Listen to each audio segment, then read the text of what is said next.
Eh bien, salut à tous, j'espère que vous allez bien. Bienvenue sur notre chaîne DataStack. On était heureux d'être parmi vous. Alors, toujours dans notre formation sur le logiciel Stata. Et pour cette vidéo, nous allons apprendre donc la notion sur l'analyse. Et avant de toucher du doigt au logiciel, avant de passer à la pratique, vous devez donc comprendre ces notions. Et ces notions-là vont vous permettre de pouvoir bel et bien faire des analyses et de comprendre ce que vous êtes en train de faire. C'est pourquoi je prends tout mon temps d'expliquer en fait cette partie théorique et pour vous permettre de comprendre dans la pratique quelles sont les différentes analyses pour chaque variable. Et nous avons déjà étudié les notions sur les variables. Et les notions sur les variables vont nous permettre de comprendre les différents types d'analyse. Alors, dans cette vidéo, nous allons apprendre des analyses. Analyse statistique. Et en statistique, vous devez comprendre les différents types d'analyse. Notamment, l'analyse descriptive et l'analyse inférentielle. Donc, l'inférence statistique. Donc, il y a la statistique descriptive et la statistique inférentielle. Voici les grands types d'analyse qui existent en statistique. Et dans chaque type d'analyse, on va voir encore les sous-types d'analyse. Alors, on va d'abord commencer à expliquer la statistique descriptive. Et dans la statistique descriptive, il existe trois types d'analyse. Il y a l'analyse univariée, l'analyse bivariée et enfin l'analyse factorielle. Alors, parlons d'abord de l'analyse univariée. Tel que le nom l'indique, l'analyse univariée, c'est une analyse qui concerne seulement une variable. Alors, vous savez bien qu'il existe des grands types de variables. Il y a des variables qualitatives et des variables quantitatives. Donc, si vous avez une variable quantitative à analyser une seule variable, vous pouvez connaître les paramètres de tendance centrale, notamment la moyenne, la médiane, le mode. Alors, vous pouvez aussi connaître les paramètres de dispersion, l'écart type, la variance, ainsi de suite. Maintenant, quand vous avez une variable quantitative, vous pouvez juste connaître la répartition, ça veut dire que les effectifs par modalité, vous connaissez déjà qu'ils sont par modalité, connaître les effectifs ou le pourcentage. Et voici ce qui est d'une analyse univariée. Donc, ça concerne analyser une variable, une seule variable. S'il s'agit des variables quantitatives, vous pouvez connaître la moyenne, l'écart type, la variance, le mode, la médiane, etc. Alors, sur les variables qualitatives, vous pouvez connaître la répartition en pourcentage ou en effectif. OK? Le pourcentage des échoués, le pourcentage des admis, etc. C'est ce qui concerne l'analyse univariée. Et là, nous allons parler de l'analyse bivariée. Et dans l'analyse bivariée, il va exister encore des types d'analyse qu'on peut faire. Notamment,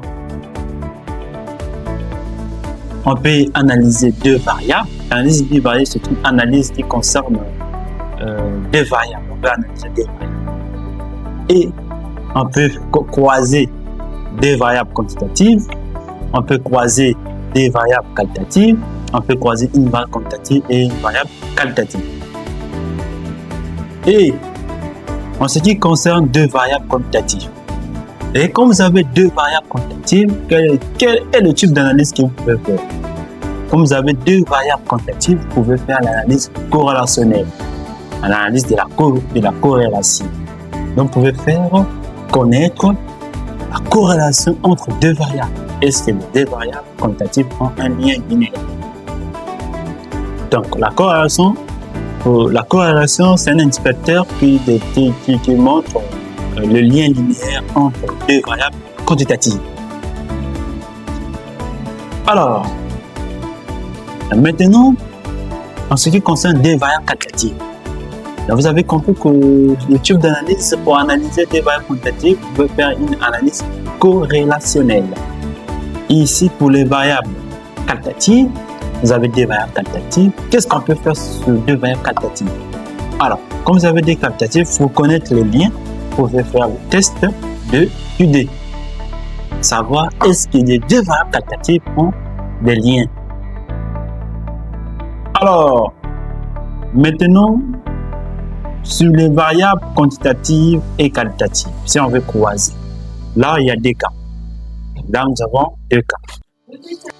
Et quand vous avez deux variables, l'une est quantitative, l'autre est qualitative, là, il y a deux cas. Là, on peut faire l'ANOVA ou bien on peut aussi faire une analyse discriminante.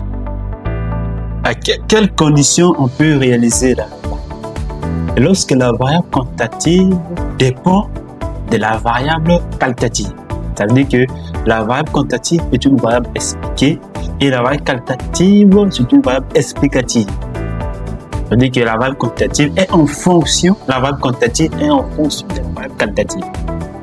Donc la variable qualitative explique la variable quantitative.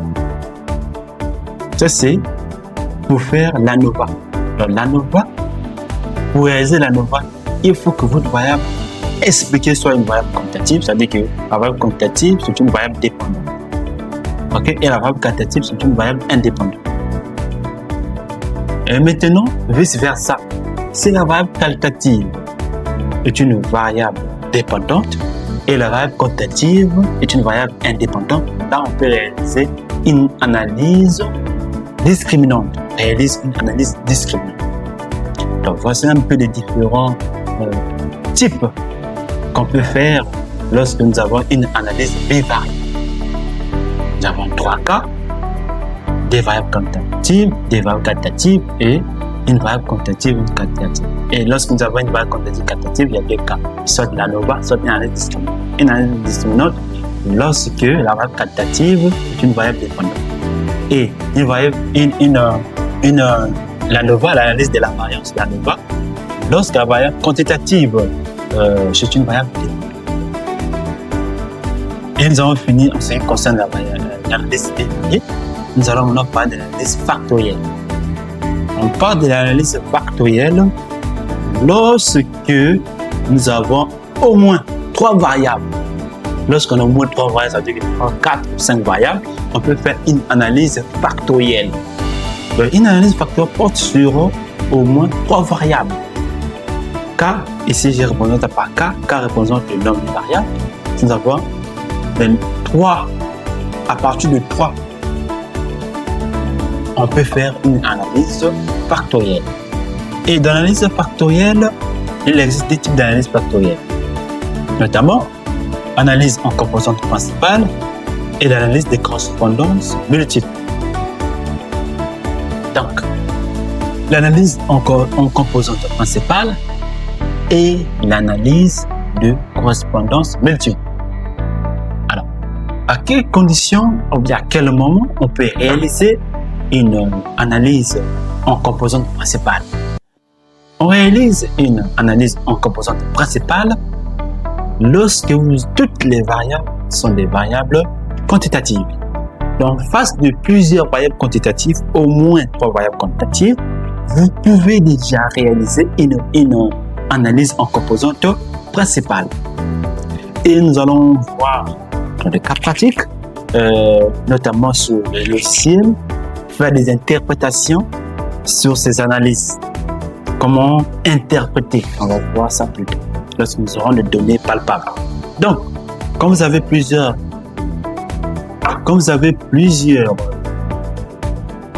variables quantitatives, alors on peut réaliser une analyse en composante principale. Alors, l'autre cas, et lorsque nous avons maintenant les variables qualitatives,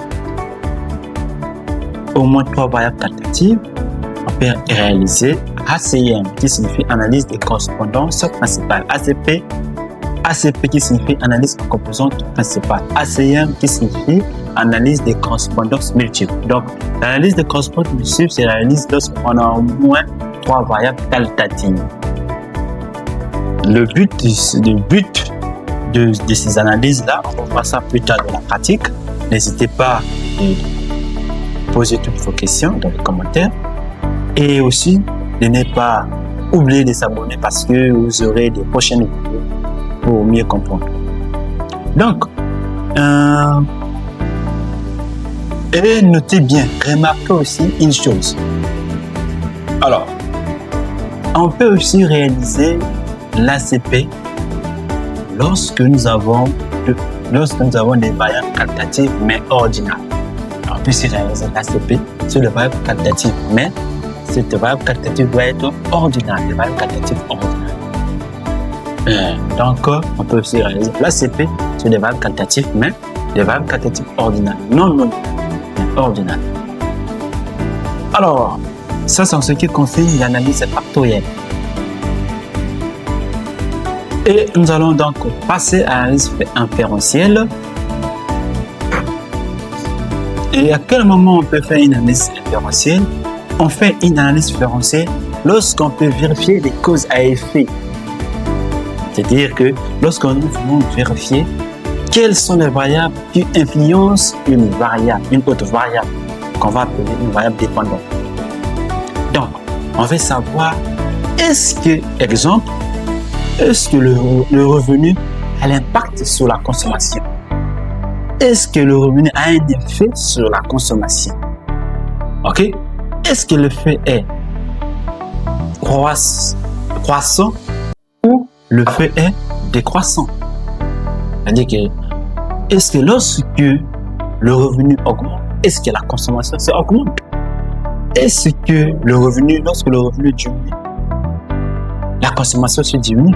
Donc, sur l'analyse inférentielle, on veut vérifier en fait les causes à effet, voir les variables qui impactent sur une variable. Alors, on aura donc des variables dépendantes et on aura une variable indépendante. Donc, exemple, je peux prendre la consommation, très simple, et le revenu. On dit que la consommation dépend du revenu. Est-ce que c'est vrai? On peut faire une analyse inférentielle pour confirmer avec des tests statistiques. Donc, c'est dans l'analyse inférentielle, vous allez voir des tests statistiques pour confirmer avec un seuil de signification des causes à effet, des variables qui impactent sur les autres variables. Et on fait aussi de l'analyse inférentielle pour les estimations, les prédictions estimées, donc des estimations sur des paramètres. Ok, donc on veut comprendre qu'on peut faire des prédictions, ok, prévisions, estimation ponctuelle sur l'intervalle de confiance, etc. Donc, nous allons voir dans les prochaines vidéos commencer nos analyses, l'analyse descriptive, univariée, bivariée, factorielle et analyse inférentielle. Nous allons voir toutes les analyses ici dans les prochaines vidéos. Donc, pour ne pas manquer nos prochaines vidéos, abonnez-vous à la chaîne et posez toutes vos questions là où il y a encore des parties sombres et nous allons encore essayer de vous expliquer pour que le message passe. Et merci, c'est tout pour cette vidéo. Et j'ai fait ces parties théoriques, c'est pour vous permettre de comprendre comment fonctionnent les analyses en statistique. Et les notions-là sont très importantes, vous devez bel et bien les maîtriser. Et on se dit à la prochaine. Merci de m'avoir suivi jusqu'à la fin. Au revoir.